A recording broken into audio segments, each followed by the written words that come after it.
présenter un recensement catégorisé des mesures prises par le gouvernement pour lutter contre le Covid-19 sur la protection sociale.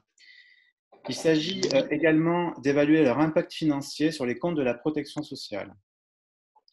Nous avons choisi de retenir la nomenclature de l'adresse, donc risque par risque, pour effectuer ces analyses.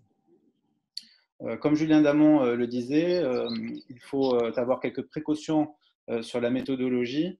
Donc les équipes du HCFIPS EN3S ont fait un travail sérieux de recherche et d'estimation sur les bases consolidées de l'adresse en 2017, donc chiffre de l'année 2017 des comptes de la protection sociale, et pour les années 2018, 2019, 2020, sur la base des comptes de la sécurité sociale et par extrapolation des tendances pour certains postes de dépenses ou de recettes. Je vous propose donc de commencer par le risque vieillesse et perte d'autonomie ou survie, comme l'adresse la nomme.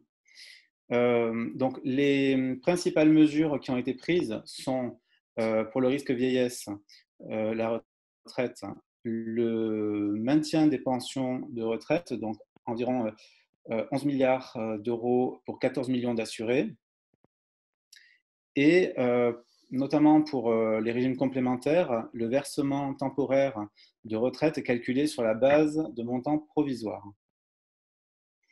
pour assurer la continuité de paiement. Du côté de la dépendance, une partie des mesures sont prises en charge dans l'ONDAM, mais tout ce qui incombe au département, donc on peut citer des mesures d'action sociale, le maintien des dotations budgétaires aux équipements médico-sociaux, l'intensification des dispositifs d'accompagnement pour l'aide à domicile, la création d'une astreinte sanitaire personnes âgées au sein de chaque territoire. Pour cela, on voit donc qu'on a essayé de chiffrer ces mesures-là à environ 1 milliard d'euros. Sur la slide suivante, nous avons essayé d'établir donc des tendances. L'impact des mesures sur les retraites a été particulièrement complexe à chiffrer au regard des effets du Covid sur la démographie qui sont à ce stade de la crise difficiles à connaître, et des dépenses liées aux régularisations ultérieures qui seront faites sur les calculs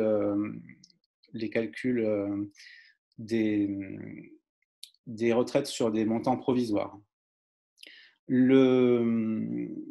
Sur le volet dépendance, je le disais, une partie est prise en charge dans l'ONDAM et une autre partie des dépenses fera l'objet d'une augmentation d'environ 1 milliard selon nos estimations.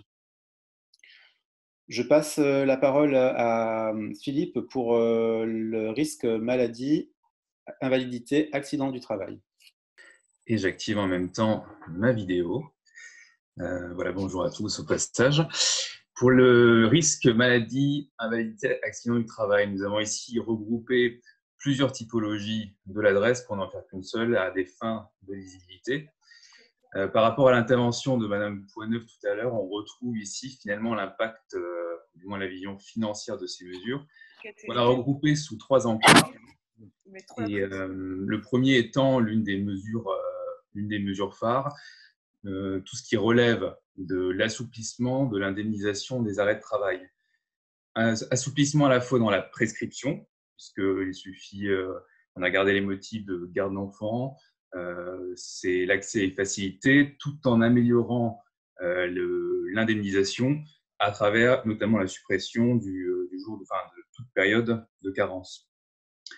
La deuxième typologie de mesure, c'est celle qui relève de l'assouplissement de l'accès aux droits, En l'occurrence, ici, on a mis la mesure phare qui est l'accès facilité à la télémédecine, à la fois dans les conditions de remboursement, mais aussi dans les cas de première consultation. On a des choses qui pourraient être ajoutées encore, puisque certains actes, par exemple au niveau des infirmiers ou des pharmacies, ont également été autorisés temporairement de façon à faciliter l'exercice, la continuité des soins. Enfin, le troisième type de mesure est quant à lui relatif au maintien ou au prolongement des droits déjà mis en œuvre. On cite ici le cas des ALD, mais plus généralement, ça peut être le cas de toutes les allocations, de façon à éviter toutes les ruptures de droits et faciliter l'accès pour les nouveaux titulaires et quitte à régulariser ultérieurement. La problématique étant ici d'alléger certains éléments de procédure, qu'on a également cité dans notre échange de tout à l'heure, quitte à le régulariser ultérieurement. Ces mesures, elles ont évidemment un impact financier qui, lui, est colossal et qui est clairement l'un des postes au niveau de la protection sociale les plus affectés par la crise, en tout cas à court terme. Ça se voit notamment ici par ce schéma qui montre la comparaison des IJ versés par l'assurance maladie entre le mois de mars 2019 et le mois de mars 2020, ce qui se concrétise par une hausse de 28%, 1 million d'euros. Autre point mis en avant, c'est simplement l'effet sur l'Ondam, alors notamment l'Ondam hospitalier, mais d'une façon générale en matière de hausse des dépenses, les premières estimations sont à hauteur de 2 milliards d'euros supplémentaires, en tout cas pour l'année 2020, en tout cas selon les estimations actuelles. On a également mis en avant des points de vigilance, puisque à moyen terme, les effets sociaux de la crise se ressortiront sur les comptes de la protection sociale. On a mentionné notamment le cas des risques de décompensation, les effets une fois la fin du confinement, quels sont les effets sur la consommation des soins. C'est également un sujet à obtenir. Autre point sur les risques de fraude, puisque l'allègement de l'accès et le maintien des droits de façon temporaire peut également avoir pour effet collatéral d'augmenter le niveau de la fraude, ce qui impliquera une politique de contrôle à la sortie du confinement. Point également sur la branche AT-MP, parce que, effectivement, d'ailleurs, ce que M. Gouraud de la CARSAT du Grand Est citait tout à l'heure, c'est les impacts liés à la classification du coronavirus en tant que maladie professionnelle. C'est une dépense également qui devra être considérée. Et plus généralement, les impacts à moyen terme, ça c'est plus sur les effets, ce qu'on tirera de cette crise dans le fonctionnement de l'offre de la sécurité sociale et de l'offre de soins à travers, d'une façon générale, l'offre de la télémédecine ou les bonnes pratiques, par exemple, dans les EHPAD. J'en ai terminé pour cette partie-là et je vous propose de passer à la rubrique suivante qui concerne la famille et le logement. Je poursuis donc avec le risque famille et logement que nous avons décidé d'agréger également au regard de la part très mineure sur le plan financier, je parle du logement. Donc, les quatre types de mesures, les quatre principaux types de mesures, qui ont été pris pour ce risque-là sont des mesures de continuité ou de prolongement des droits. Donc, on prolonge la validité des titres de séjour. On permet également aux gestionnaires de lever des suspensions pour contrôle et on met en attente les mutations entre organismes et également envers la MSA. Les évaluations forfaitaires font l'objet d'une levée également. Donc c'est une mesure qui est pénalisante, on va dire, sur la prise en compte des ressources dans le calcul des prestations. Il y a également des mesures spéciales, donc plus sur le volet logement pour les étudiants qui sont dans des logements CROUS. Et une série d'assouplissements réglementaires, notamment pour la prestation ASF, allocation de soutien familial, le complément du mode de garde pour les structures, en termes aussi d'aide au logement, de prépare, et puis aussi pour la certification des NIR et l'enregistrement des naissances. Ensuite, on observe aussi des mesures en faveur de l'action sociale. Donc, une aide exceptionnelle a été prévue pour les crèches et elle est étendue également aux micro-crèches, aux crèches familiales,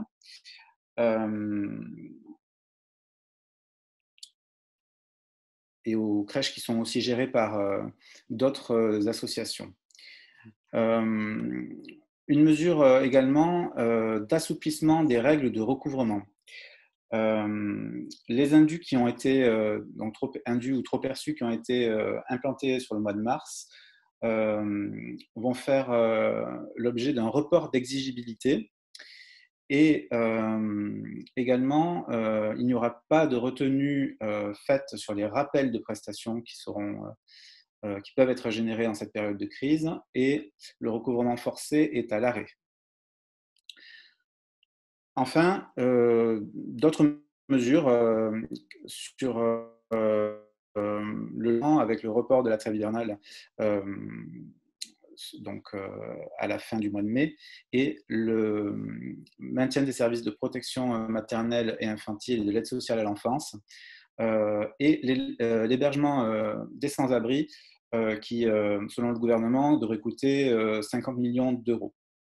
Donc, ce qui produit les tendances suivantes sur, voilà, donc les tendances sur les prestations d'entretien, une hausse à prévoir sur les dépenses d'ASF, notamment grâce aux mesures d'assouplissement de production de pièces justificatives, un risque d'augmentation des dépenses de CMG structure également, puisqu'on a supprimé la condition de 16 heures minimales par mois de recours à une assistante maternelle, à une garde à domicile pour en bénéficier.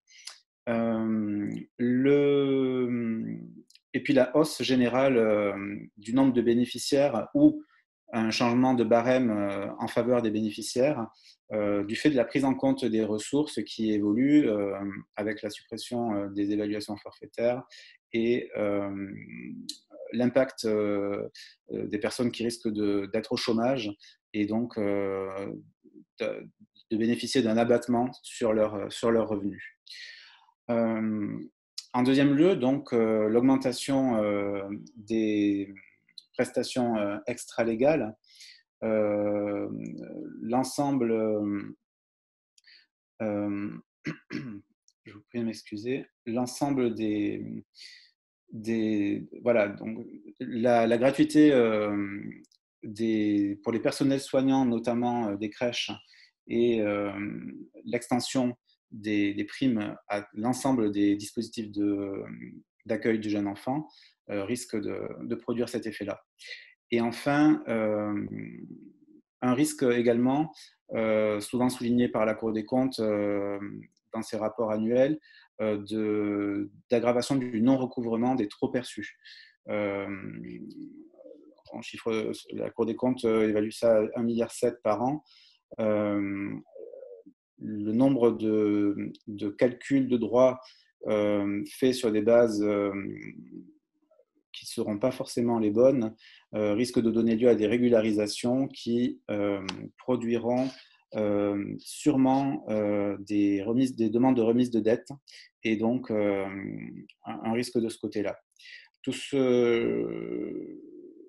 La tendance donc chiffrée serait d'une augmentation de 2% des dépenses et donc d'environ 880 millions que nous avons arrondi à 1 milliard du fait des mesures de logement, notamment d'hébergement des sans-abri. Je repasse la parole à Philippe pour le risque suivant. Risque suivant qui est le risque lié à l'emploi. Ce qu'on voit dans cette crise, et c'est de loin le poste le plus affecté financièrement pour le moment, c'est que la protection sociale se pose comme un rempart sur les effets sociaux de la crise, du couvre-feu économique que constitue le confinement. Ce que montre ce schéma dans un premier temps, c'est que l'État, en tout cas les pouvoirs publics, reviennent à leur fonction économique première, qui est celui d'assurer des mesures contracycliques, préservant la société des dégâts sociaux du ralentissement de l'activité économique.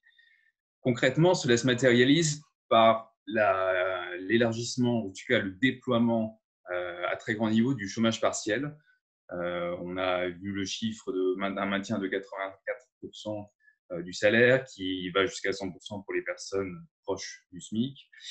Et ce qu'on a souhaité faire ici, c'est mettre un petit focus sur à travers un schéma et sur la petite colonne que vous voyez sur la droite, qui permet de mettre en avant que le nombre de personnes au chômage partiel a été simplement multiplié par 3 depuis le 25 mars. Je reviendrai tout à l'heure sur la dimension financière de ce dispositif, mais c'est clairement l'investissement le plus lourd jusqu'à présent mis en œuvre. Néanmoins, ce n'est pas le seul, puisque l'assurance chômage a aussi distribue certes via l'ARE, la cotisation chômage, reverse les cotisations chômage, mais également des minima sociaux liés aux demandeurs d'emploi en fin de droit. Là également, il y a des mesures, puisque les droits sont maintenus, notamment pour l'ASS, pendant la période de confinement. Il y a un effet sur lequel on reviendra également plus tard en fin de présentation, notamment dans les éléments liés au recouvrement, ce qu'il faut bien voir ici, c'est qu'il y a un effet ciseau à la fois dans le maintien, ou en tout cas dans le déblocage de fonds très important lié au chômage partiel, mais qui a également une baisse des recettes des cotisations chômage. Je passe par conséquent à la diapositive suivante qui vous donne quelques éléments complémentaires, qui vous montre à gauche, à travers un camembert, la hausse de la dépense liée au Covid, avec une partie grisée qui correspond au budget normal et une partie qui montre les effets liés à la crise. Sur la droite, vous avez un détail des mesures que j'évoquais jusqu'à présent sur le prolongement des fins de droit, l'activation du chômage partiel, des mesures dédiées, les effets conjoncturels, l'augmentation des allocations chômage pendant la période, l'augmentation, toute une série de hausses que je ne vais pas détailler plus en détail pour le moment. Ce qui est certain, c'est que les chiffres sont énormes, puisque aujourd'hui, on estime entre 8 et 12, selon la fourchette des mesures qu'on prend en compte. Mais le coût pour l'assurance chômage du confinement par mois va de 8 à 10 milliards d'euros pour le moment, ce qui est de très très loin le premier poste de dépense de la protection sociale affecté pour le moment face au Covid. J'en ai terminé pour le moment et du coup, je repasse la parole à Franck pour la partie relative à la pauvreté et à l'exclusion. Donc, dans la continuité, le risque pauvreté-exclusion, avec un inventaire des principales mesures. Une mesure sans impact financier réel, c'est le dispositif d'avance des droits, avec le paiement 48 heures en avance, soit le 4 avril au lieu du 6. Également, le versement automatique des prestations sans démarche à effectuer pour l'allocataire, notamment s'il est dans l'incapacité de faire sa déclaration trimestrielle. Donc, ça rejoint le risque que l'on évoquait de calcul de prestations sur des mauvaises bases. Et un prolongement donc pour 6 mois de l'ouverture des droits à prestation donc pour l'AEH, même en l'absence de reconduction de la part de la MDPH. Donc là, on sort un peu de la nomenclature DRES. L'AH est classifié dans le risque invalidité pour l'adresse. On a fait le choix d'avoir une approche minima sur cette slide. Enfin, une mobilisation de l'action sociale avec la réorientation d'une partie des crédits alloués à l'action sociale en direction des plus fragiles. Donc tout ça à gros traits estimé à 1 milliard. Et donc on choisit de faire un focus sur notamment le RSA et la PPA avec un quid sur l'impact en termes de nombre de bénéficiaires. Alors tout d'abord sur le RSA parce que c'est le plus difficile à notre sens à évaluer, dans le sens où on ne bascule pas dans le RSA immédiatement lorsqu'on perd son emploi, mais il y a bien une période de chômage qui est préalable. Donc, sur ces graphiques, on a essayé de voir en termes d'évolution de croissance combien de bénéficiaires on pourrait avoir en plus. Et donc, on peut voir qu'en 2015, avec un pic de croissance à 1,1 suite à de nombreuses années où il était compris entre 0 et 0,5, on a eu une baisse du nombre de bénéficiaires du RSA, donc en bleu. D'où la difficulté de faire un parallèle avec notre objectif de croissance à long terme notamment. Une estimation du coût dont j'ai parlé déjà précédemment et des dépenses relatives à la PPA qui sont à notre sens beaucoup plus probables en termes de nombre d'augmentation de bénéficiaires. Actuellement, nous avons 2,6 millions de bénéficiaires et compte tenu de la baisse des revenus des foyers sous l'effet du chômage partiel, la PPA, donc une activité, risquerait d'avoir à compenser une partie des revenus, de la perte de ces revenus.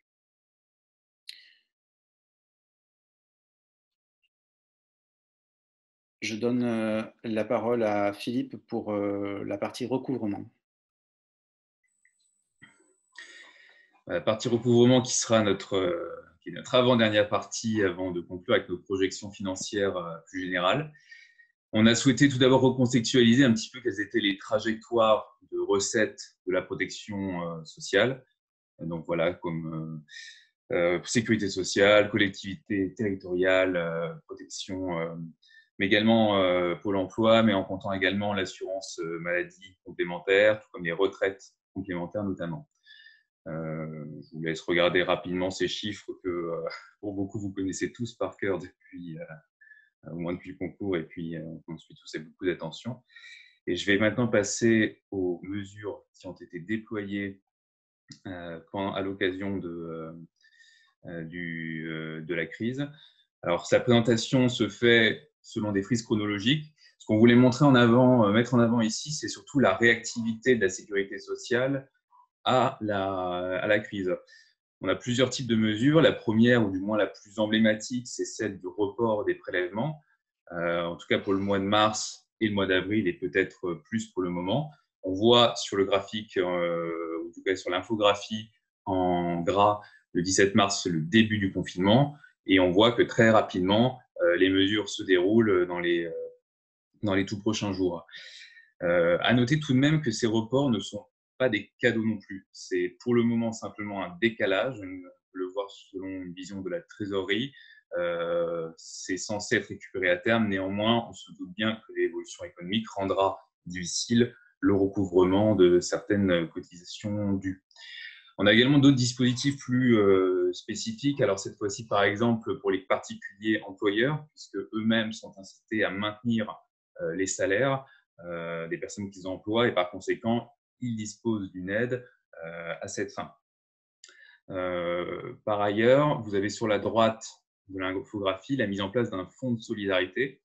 Alors celui-ci est un travail partenarial notamment entre l'État et les collectivités locales. Alors l'État étant le plus grand financeur, mais les régions notamment y ont contribué, celles-ci ayant une vocation de soutien à l'activité économique, c'est le cœur de leur périmètre.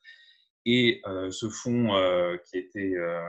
en fait, celui-ci a une vocation notamment de soutien aux PME, TPE, et notamment pour ceux dont le chiffre d'affaires souffre d'une baisse supérieure ou égale à 50%.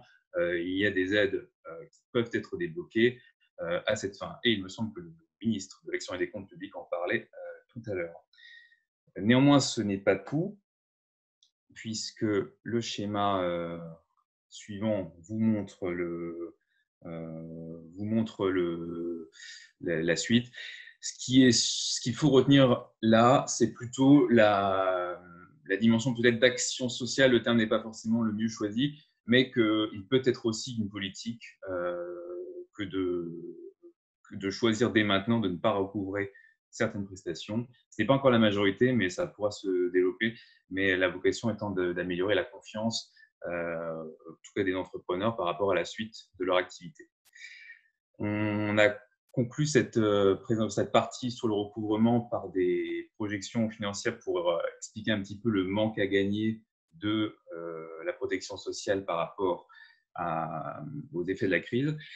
Et pour présenter cette diapo, je vais faire appel à un expert détaché des URSSAF qui se déplace spécialement pour l'occasion, qui est Alexandre, qui a conçu ces graphiques et qui va pouvoir vous les présenter plus en détail. Alexandre, du coup, je te laisse la main. Merci Philippe et bonjour à tous.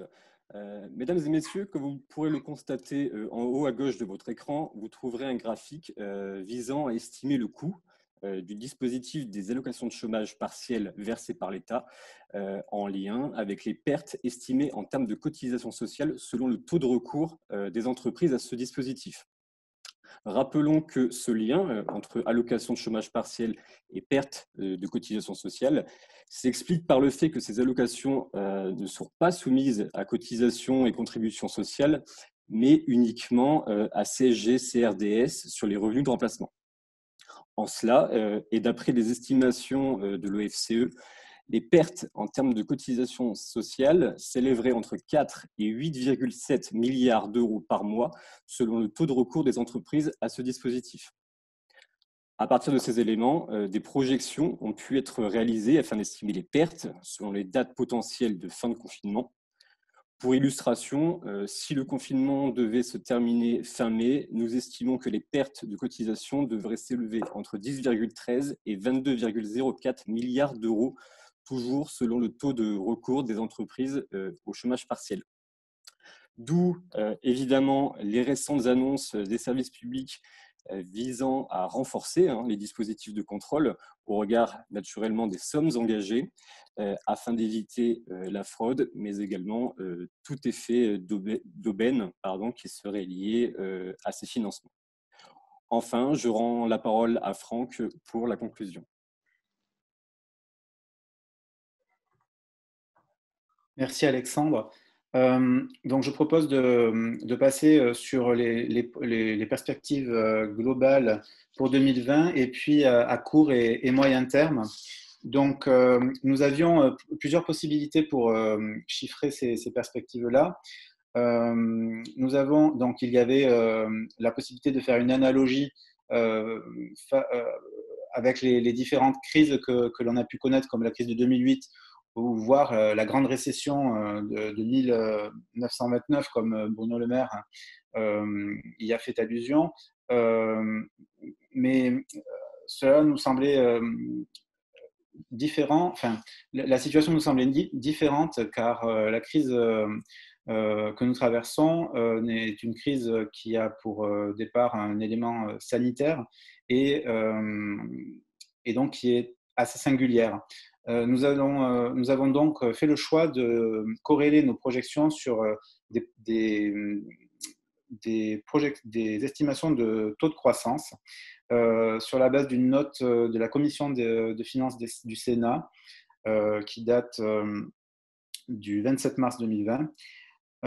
Donc, une projection à moins 3% et une projection en orange à moins 5%.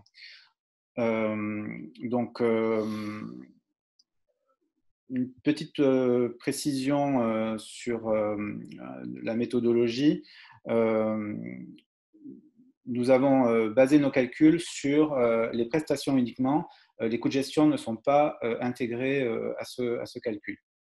Donc, on peut voir que sur 2020, avec un taux de croissance négatif à 3%, l'impact sur les comptes de la protection sociale serait de 22 milliards, voire 23, hein, puisque 22,96 en arrondissant, et un retour à meilleure fortune en 2022 si la croissance était nulle.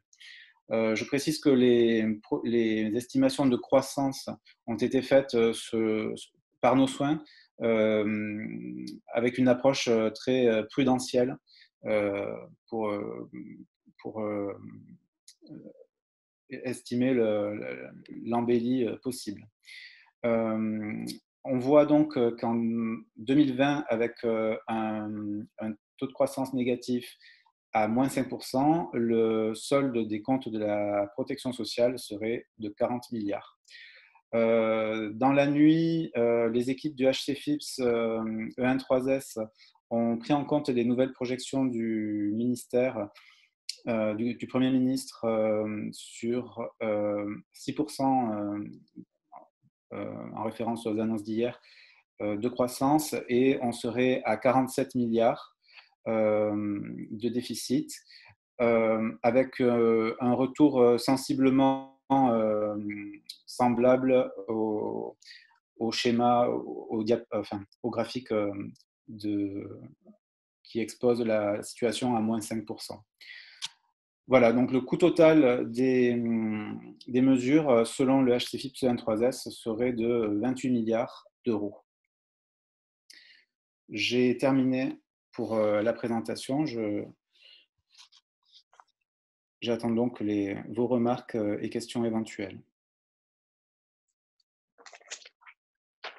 Alors, ce que je vous propose, je l'ai mis ainsi, et je vois que Dominique Libaud se jette sur le micro, c'est ce qu'il faut faire. Dominique va être super content de voir que j'arrive à faire un fond virtuel avec le N3S, ça c'est extra. Et donc, le temps dont on dispose maintenant, je pense qu'il faut que les experts du HCFIP, le vrai, réagissent, et ensuite qu'on ait une discussion avec les élèves. Merci Julien. Merci aux élèves. C'est vraiment un gros travail d'avoir réussi à faire cette synthèse. Et j'ai trouvé quand même, donc globalement, que c'est tout à fait intéressant et bien. Moi, je laisserai la parole ensuite à David Warup. Quelques remarques globales. D'abord, bon, évidemment, l'exercice est intéressant, mais on en est tous conscients. Et vous venez de le dire à l'instant, tout ça, on est dans un environnement extrêmement mouvant. Et donc, tout ça n'est pas stabilisé. Et ça peut bouger, vous le dites effectivement, de nouvelles dépenses et de nouvelles évolutions. La temporalité de la crise sanitaire, bon, tout ceci est extrêmement fluctuant. Donc, il faut prendre notamment des estimations financières avec beaucoup, beaucoup de précautions. Pour autant, évidemment, on sait déjà que c'est une crise sans précédent. C'est que, voilà, malgré toutes les incertitudes, on est dans une crise avec une ampleur sur les finances sociales qui est absolument sans précédent. Ça, c'est le premier point. Le deuxième point, donc, sur les effets et d'où ça vient tout ceci. Alors, il y a bien sûr les dépenses et les mesures des pouvoirs publics. Vous avez parlé de réactivité de la sécurité sociale, j'aurais juste dit réactivité des pouvoirs publics. Là, il faut quand même donner aux pouvoirs publics ce qui est leur responsabilité, c'est eux qui prennent les mesures. Et puis ensuite, effectivement, les effets de la conjoncture, quoi. Il y a deux choses qui vont se combiner, c'est les effets de la conjoncture et les effets des mesures, soit pour exonérer d'un certain nombre de ressources, soit pour faire des dépenses supplémentaires. Et donc, évidemment, c'est les deux qui vont se combiner pour faire les mesures pour l'impact financier global. Troisième remarque, le périmètre dont on parle. Alors, oui, enfin, c'est pas si évident que ça. Euh, Vous avez bien fait de parler d'un périmètre de protection sociale globale avec le chômage, merci beaucoup. Euh, mais on voit arriver dans cette crise des éléments de protection sociale qui n'existaient pas vraiment et qui sont vraiment de la protection sociale, mais qui ne vont pas porter forcément sur les budgets de protection sociale classiques. Et je pense notamment au Fonds de solidarité vis-à-vis des travailleurs indépendants. Euh, c'est bien du revenu de remplacement, c'est bien le sujet des acteurs économiques qui sont le plus confrontés à la perte de revenus de remplacement, à la suppression totale ou partielle de leur activité, pour un certain nombre d'entre eux, suppression totale. Et donc, on se trouve face à la situation où la protection sociale classique n'offre pas de revenus de remplacement à cette population, parce qu'ils n'ont pas de risque chômage. Et donc, il s'agissait de construire en catastrophe une protection sociale revenu de remplacement pour cette population-là.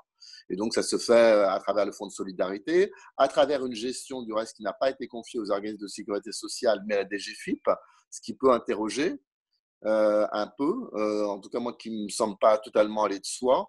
Voilà. Et donc on est hors budget protection sociale, mais on est bien dans la philosophie de la protection sociale, évidemment.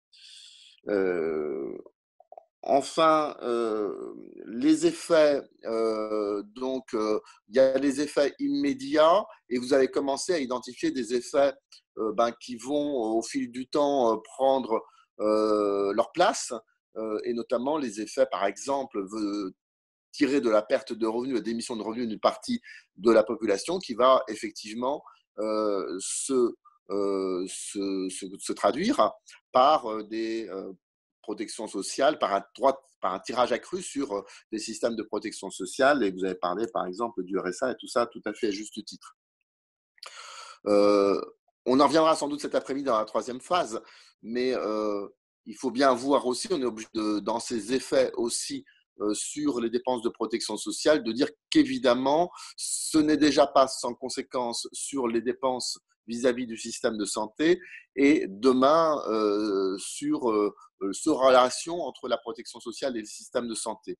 Alors, dans l'immédiat, les effets, d'ailleurs, ils sont assez complexes à appréhender parce qu'à la fois, il y a des dépenses supplémentaires que vous avez un peu identifiées et qui sont évidentes pour permettre au système de santé, et notamment aux établissements de santé, de faire face à la situation.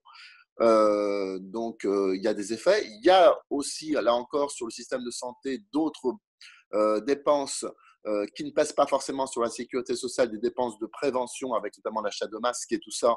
Et là, un sujet de qui prend en charge, mais de ce qu'on a compris, parce que nous-mêmes, c'est plutôt l'État, pour l'instant, qui assume une grande partie de cette politique.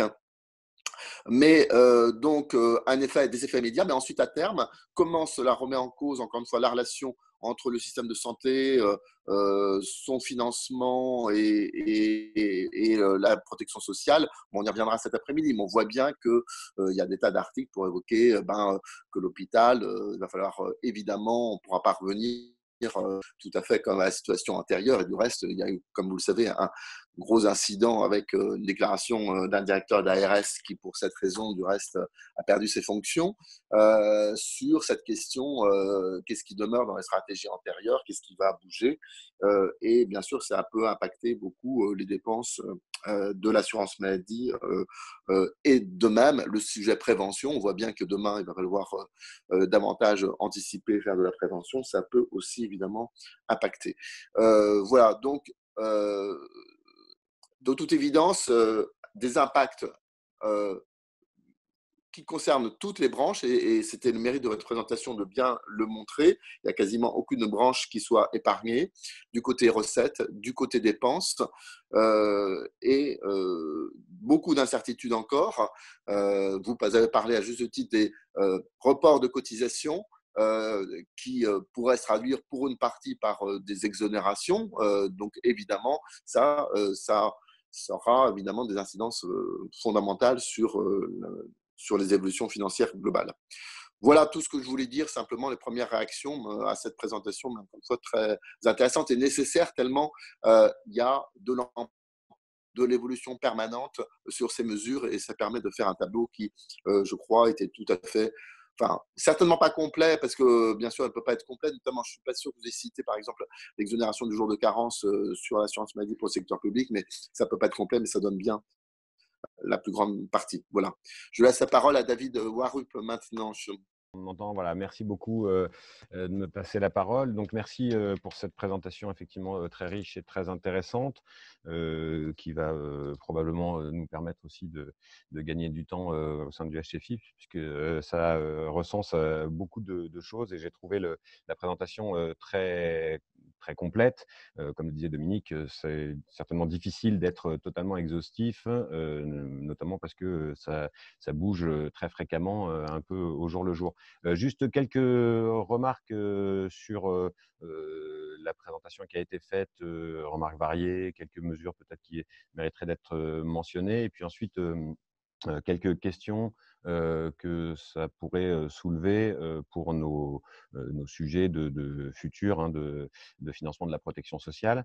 Donc, dans les mesures manquantes, il me semble que vous l'avez évoqué à un moment, mais il y a le sujet de la prise en compte de la maladie comme maladie professionnelle pour les personnels soignants, donc reconnaissance en ATMP qui a été vaguement évoquée mais qui n'était pas présente sur le PPT. Il y a également le sujet des indemnités journalières maladie accordées aux personnels soignants, puisque pour le moment, en tant que profession libérale, ils n'y ont pas droit et donc on voit bien que c'était un angle mort ou en tout cas un trou dans la raquette. Hein. Les professions libérales n'ont pas accès aux IJ maladie et là, pour les personnels soignants, ils vont y avoir droit. Dans la partie sur la branche maladie, vous avez évoqué des points de vigilance. Donc, et je suis d'accord avec vous hein, sur la décompensation post-confinement pour un certain nombre de gens atteints d'autres pathologies. Je me demande aussi s'il n'y aurait pas un effet en fonction de la durée de la crise sur le personnel soignant en tant que tel. Ils ont beaucoup donné, ils donnent beaucoup de leurs personnes en ce moment. Il y a beaucoup de personnels soignants qui sont malades. Comment ça va se passer à la fin du confinement? Et il va y avoir de la nécessité pour eux d'avoir du repos. Est-ce que ça va avoir des incidences sur l'activité du système de soins? Et puis dans les points positifs que vous avez évoqués, de nouvelles pratiques vertueuses, de téléconsultation, etc. Dans les points positifs actuels aussi, il me semble, il y a un certain nombre de dépenses de soins courantes qui sont en nette diminution, soit parce que comme on sort plus, il y a plus d'accidents, il y a moins de transmission d'autres maladies. Il y a peut-être aussi un effet report. J'avais lu des choses sur notamment les AVC. Il n'y a aucune raison que les AVC diminuent et pourtant ils ont chuté de près de 50%. Donc il y a des choses à explorer là-dessus. Quelques questions sur l'assurance vieillesse. Je ne suis pas sûr d'avoir compris exactement où vous vouliez en venir.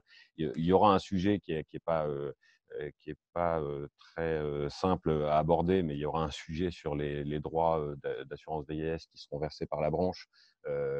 On sait que quand il y a des pics épidémiques, de grippe saisonnière notamment, ça peut, selon l'ampleur, se voir sur les dépenses versées par la branche, hein, compte tenu des évolutions des effectifs. Là, évidemment, il est encore trop tôt pour se prononcer. Voilà, mais sinon sur les mesures évoquées, c'est tout ce que j'avais à dire. J'avais une petite question sur la trajectoire, la dernière slide que vous avez présentée. Donc, comme le disait Dominique, c'est une crise, on est dans un environnement extrêmement incertain, donc le jeu est absolument nécessaire et en même temps très difficile à réaliser sur l'année 2020. Et alors du coup, je m'interroge sur les années suivantes. Comment vous avez, le choix que vous avez retenu d'un retour à la normale en termes de croissance du PIB. On peut se dire que selon la nature de la durée du pic et puis est-ce qu'il y a une deuxième vague ou pas, mais pour l'instant l'économie est à l'arrêt à cause du confinement. Si ça se passe à peu près bien et qu'il y a une levée progressive du confinement, est-ce qu'en 2021 il ne pourrait pas y avoir un rebond plus fort du PIB que ce que vous avez évoqué, puisqu'on n'est pas dans la situation de crise 2008-2009 avec des vrais dysfonctionnements dans l'économie qui mettent du temps à revenir sur son sentier de croissance potentielle. Là, il pourrait y avoir un rebond beaucoup plus marqué en 2021. Enfin, en tout cas, je sais qu'en Allemagne, ils commencent à évoquer ce grippage extrêmement fort en 2020 avec un rebond peut-être pas tout aussi fort, mais un rebond relativement marqué et qui n'apparaît pas dans votre slide. Voilà sur les remarques. J'ai 3 petites questions que ça soulève selon moi. Donc, il y a une première question qui est sur la gestion de la trésorerie, puisque vous l'avez mentionné, il n'y a plus de recettes ou beaucoup moins qui rentrent. Il y a des droits de tirage qui vont augmenter. Il y a eu un décret de relèvement du plafond de trésorerie pour la branche recouvrement, pouvoir faire face aux échéances. Il va certainement falloir le relever à nouveau. Donc, une trésorerie en tension et il faut peut-être se pencher un peu sur cet aspect-là. Et puis, une fois qu'on aura passé le problème de la trésorerie, va se poser une question qui n'a pas été soulevée ce matin, je crois, de la dette, hein, puisqu'on était sur un schéma relativement vertueux et assez original de remboursement de la dette sociale, notamment via la CADES. On sait qu'il y a encore une partie de la dette qui est portée par l'ACOS et puis il y avait un moment une velléité de faire un dernier transfert à la CADES qui n'a pas pu être fait l'an dernier, cette année, à cause notamment des dépenses supplémentaires liées à la crise des Gilets jaunes. Mais là, si on est sur des ordres de grandeur de 20 ou 30 milliards de déficit en 2020, ça va être difficile de les laisser à la cause. Donc, quid de la stratégie d'appurement de la dette sociale où on pensait voir le bout du tunnel en 2024. Est-ce qu'on remet des pièces dans la machine? Une deuxième question pour rebondir sur ce que disait Dominique sur les travailleurs indépendants et le fonds de solidarité qui vient leur apporter du revenu puisqu'ils n'ont pas accès à l'assurance chômage. Est-ce que cette crise ne remet pas au bout du jour, ou en tout cas dans le débat public, le sujet, la question du revenu universel qui aurait permis de toucher tout le monde, indépendants comme salariés, chômeurs, etc. Peut-être d'assurer plus facilement une cohérence entre toutes les mesures qui sont prises par les différents organismes et pouvoirs publics. Donc, est-ce qu'il faut rediscuter de ce sujet du revenu universel? Et puis enfin, troisième question sur la suite, indépendamment des impacts financiers et des prochaines mesures qui devront être prises, notamment dans l'hôpital et dans le système de soins à la lumière de la crise. Il y avait un projet de loi sur la réforme des retraites qui était en débat, qui a été suspendu comme quasiment toutes les évolutions législatives envisagées. Est-ce qu'il va pouvoir être repris ce sujet-là? Il y avait depuis 2-3 ans une volonté aussi des pouvoirs publics de faire une réforme de la dépendance. Jusqu'à il y a quelques mois, on se disait que vu les perspectives financières, ça allait probablement être difficile de faire les deux et que c'était plutôt la retraite qui allait être faite. À la lumière de la crise, est-ce qu'il va être possible de remettre le sujet de la réforme des retraites dans le débat public? Et paradoxalement, est-ce que la situation dramatique dans les EHPAD ne va pas conduire plutôt à prioriser le sujet de la dépendance? Voilà, je crois, pour l'essentiel des remarques que je pouvais faire. Je peux faire juste un petit mot de transition et d'invitation, car sur les 3 derniers sujets évoqués, la dette, le revenu universel ou encore les réformes à freiner et celles à accélérer, David, on peut vous inviter, si vous êtes là, ce serait formidable, à 14h, parce que le groupe 3 va répondre à ça, ou a déjà travaillé là-dessus pour y répondre peut-être plus précisément. Mais maintenant, c'est au groupe 2 de répondre aux différentes remarques qui ont été faites et aux questions qui ont été posées par le véritable HC Philippe. Donc, je vais peut-être commencer par répondre à la question sur les projections de croissance. En fait, au regard de la singularité de la crise, on a voulu être très prudent sur les éventuelles possibilités de rebond. Et en effet, si on fait une comparaison avec 2008, le rebond a été beaucoup plus rapide. Et on trouvait que ça donnait des projections qui paraissaient incohérentes. Donc c'est peut-être sur la méthodologie, sur les choix qu'on a fait de calcul, mais on a essayé de donner quelque chose qui nous paraissait le plus cohérent et lisible et réaliste. Après, c'est sûrement une limite de l'exercice.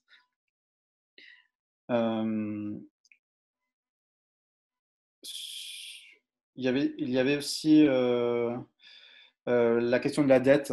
Donc, la dette, c'est un sujet que nous n'avons pas exploré au regard du temps limité que nous avions.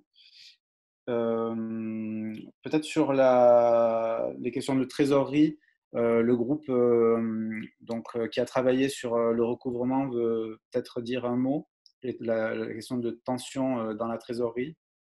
Alors oui, moi, j'ai pas de commentaires à ajouter en particulier par rapport à la trésorerie, parce qu'effectivement, c'est pas un point sur lequel nous avons abordé. On a plus abordé la question liée aux rentrées de cotisation et au report qui a été pris par les différentes mesures qui ont été prises récemment.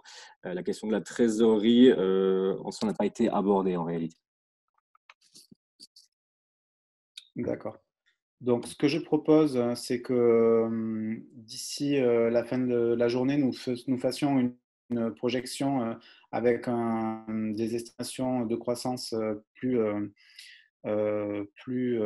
favorables, un rebond plus rapide en tout cas, pour avoir une idée et donc de l'inscrire dans notre compte-rendu final. Ce qui est certain, en tout cas, c'est que, encore une fois, on est sur une certaine imprévisibilité. Donc, avoir éventuellement plusieurs scénarios, ça permet effectivement de cerner un peu le champ du possible. Mais moi, je n'ai aucune conviction sur, effectivement, est-ce que le rebond sera rapide. Je crois que ça dépend énormément aussi de la durée de la crise sanitaire. Si la crise dure aussi, ça peut évidemment impacter, y compris l'année 2021. Donc, tout ceci est encore extrêmement imprévisible. C'est vrai que pour réagir sur la question de la dette, c'est vrai que j'ai l'impression qu'il y a une double entrée à cette question. Une première, effectivement, sur quel niveau de rattrapage de l'activité économique. Va-t-on vers un rattrapage? Est-ce possible? Certains secteurs paraissent très compliqués, pour d'autres peut-être. C'est la première question en termes de dynamique des recettes. Après, je crois qu'il y a aussi simplement, finalement, en quoi l'endettement dans un contexte de taux faibles, et notamment de taux faibles à long terme, va-t-il se poser? En tout cas, ces deux trajectoires qui vont très certainement jouer sur le financement de la protection sociale. Je me permets de réagir. Je pense que la question du financement, il faut aussi la voir à très court terme. Aujourd'hui, le recouvrement de cotisation est extrêmement faible, même si pour l'échéance du 5 avril, avec les grandes entreprises, il a été un petit peu supérieur aux attentes. Et la question à très court terme du financement des prestations que nous sommes en train de verser se pose aussi. Les marchés nationaux pour financer par l'emprunt, par exemple, sont très frileux. Et donc, pour moi, ce problème doit aussi être abordé. À ce stade, parce que je propose, je vous l'ai mis sur la ligne de conversation, c'est que les élèves puissent réagir, poser des questions, Sandrine vient de le faire, d'autres peuvent le faire.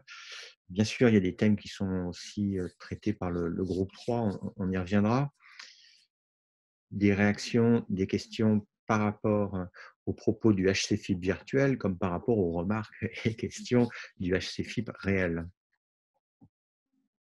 Et c'est toujours la même chose. Soit ça prouve que ça a été parfaitement clair et digeste, soit c'est inquiétant, ce silence, parce que ça veut dire que les gens n'ont pas percuté sur ce qui a pu être proposé. Juste peut-être une précision sur les remarques de David Rupp. L'enjeu sur la TMP et donc le slide était un support visuel qui ne reprenait pas l'ensemble des mesures qui sont listées dans le communiqué définitif. Donc c'est vrai que c'est un des aspects que nous avions détecté, le fait que les entreprises ne vont pas se voir, le contre-entreprise accident du travail ne va pas se voir affecter des pénalités éventuelles liées à la crise. Donc, ce qui risque d'affecter les comptes de la branche AT&P qui est habituellement excédentaire. Et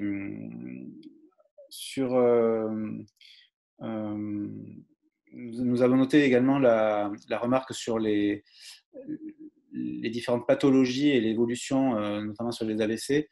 Je pense que c'est assez complexe d'aller pathologie par pathologie, voir l'impact éventuel sur les comptes. Donc, on s'en est tenu à l'évolution de l'ONDAM pour les dépenses de l'assurance maladie. Si je peux me permettre une remarque complémentaire, merci pour ces précisions. Vous avez évoqué tout à l'heure aussi la difficulté, l'articulation qu'il allait y avoir entre les mesures immédiates qui ont été prises pour soutenir l'activité avec les reports d'échéances, les fonds de solidarité, les guichets, les multiples initiatives de toutes les branches. Et puis, vous avez évoqué les annonces encore plus récentes de la nécessité de faire des contrôles pour éviter que les coûts exorbitants qui ont été identifiés dérapent encore plus. Voilà, je pense que c'est un sujet sur lequel il va y avoir pas mal de débats dans les semaines et les mois à venir, avec un équilibre a priori assez difficile à trouver. On comprend bien la nécessité de faire des contrôles ex post pour vérifier qu'il n'y a pas eu d'abus et pour contrôler le bon usage de ces fonds publics. En même temps, voilà, comment ça va être perçu par la population, ces contrôles, comment les organismes vont être en mesure de faire des contrôles avec des problèmes d'effectifs, aussi de télétravail, etc. pour ces organismes. Et avec, on voit bien la multiplicité d'initiatives qui sont prises par les différentes branches, mais aussi par différents organismes, les conseils régionaux, les caisses, l'État, etc., avec un risque de problème de cohérence, à la fois du point de vue des assurés, qui vont devoir faire face à plusieurs guichets, donc avec des risques d'erreur, de bonne foi, et ça va être difficile de savoir si c'est une erreur simple ou une tentative de fraude. Et donc, une fois qu'ils auront réussi à se dépatouiller de tout ça, comment ça va être perçu, le fait qu'il y ait des contrôles ex post et qu'il faille justifier du bon usage de toutes ces possibilités offertes. Donc, je pense que ça, c'est aussi un sujet très important à avoir en tête pour les semaines et les mois qui viennent. Alors, je note que du côté de la ligne de conversation, il y a des débats qui s'enclenchent sur le calendrier et l'intensité de la reprise. Je note aussi combien le sujet des travailleurs indépendants revient depuis ce matin. Donc, je vous l'ai mis dans une petite ligne. Je pense que dans l'un ou l'autre des communiqués de presse, il faudra faire un petit encadré sur ce sujet important des travailleurs indépendants dans la crise et des réponses par rapport à leur situation. Je ne sais pas s'il y a d'autres remarques. Contestation radicale ou célébration à l'égard de cette présentation. Je vois Dominique Libaud qui va reprendre la parole. Je pense qu'on a oublié un truc très important, c'est de vous applaudir. C'est pareil idiot, mais je pense que tout ce travail copieux et compliqué qui a été réalisé mérite les applaudissements qui apparaissent tout joliment sur les écrans, là, puisque vous les mettez grâce à Zoom. On peut aussi le faire à la main comme ça, mais on ne s'entend pas tous. Et je vous propose, je vois que Christophe peut-être veut dire un mot. C'est l'ARS qui reprend la parole, donc Christophe, et puis ensuite de Thibault. Oui, merci Julien. Alors là, en l'occurrence, ce n'est pas l'ARS, mais c'est plutôt l'URSSAFien, parce que je suis quand même toujours attaché à l'URSSAF Bretagne, quoi qu'il en soit, toujours sur Saint-Brieuc. Non, je voulais juste faire juste une petite remarque, en fait, c'est qu'au niveau des URSSAF, on a déjà l'expérience, entre guillemets, malheureuse des crises précédentes. qui font que nous savons aussi que les très petites entreprises, et notamment les artisans commerçants, mais également des professionnels libéraux, vont subir les effets de la crise, mais pas tout de suite. Ça va se faire donc dans 6 mois à minima, mais le phénomène généralement se fait sur 2 ans. Et ça, on sait au niveau URSSAF que c'est quelque chose qui est hyper important. Et puis, il y avait un autre aspect aussi que je voulais juste aborder, c'était l'aspect des cotisations sociales, puisqu'on sait qu'à l'heure actuelle, les cotisations patronales, les charges patronales sont quand même extrêmement réduites, voire quasiment inexistantes jusqu'à un certain montant du SMIC. Et il va falloir certainement se poser la question aussi de cette politique qui a été mise en place depuis peu. Et voilà, c'était juste ce que je voulais rajouter. Moi, peut-être un petit mot en complément, mais justement dans cette ligne et sur les travailleurs indépendants dont vous parliez, Julien. Moi, je pense effectivement que c'est un sujet qu'il va falloir reprendre cet après-midi, les travailleurs indépendants, parce qu'on voit dans la crise, comme je l'ai dit, à la fois que c'est sans doute un des trous dans la raquette de la protection sociale. Donc, on a vu sur les IJ pour les professions libérales, sur le revenu de remplacement, ce sont des catégories qui est particulièrement atteinte par cette crise sur le plan économique, évidemment.